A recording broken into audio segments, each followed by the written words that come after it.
জীবনকে ভালোভাবে বুঝতে হলে ভ্রমণ করতে শেখো। জীবনে আফসোস করো না, কেবল শিক্ষা গ্রহণ করো। সব কিছু অর্জন করতে পারবে। মানুষের জীবনে দুইটা সময় থাকে, একটা হচ্ছে মূল্যবান, আরেকটা হচ্ছে মূল্যহীন। মানুষের জীবনকে যদি ফুলের সাথে তুলনা করা হয়, তাহলে সেই ফুলের মধু হচ্ছে ভালোবাসা।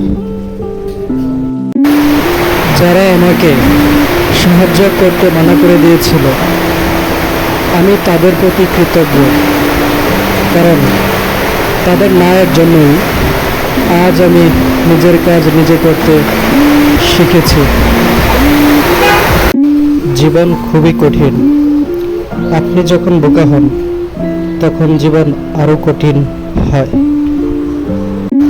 যারা মানুষকে অকপটে ঠকাতে পারে, তারা জীবনে সুখী, আর বাকিরা জীবনে দুঃখী। জীবন যা দেয় তার জন্য নিষ্পত্তি করবেন না। জীবনকে আরো উন্নত করুন এবং কিছু তৈরি করুন। জীবন চলার পথে বাধা আসতেই পারে, তাই বলে থেমে যাওয়ার কোনো অবকাশ নেই। যেখানে বাধা আসবে, সেখান থেকে আবার শুরু করতে হবে।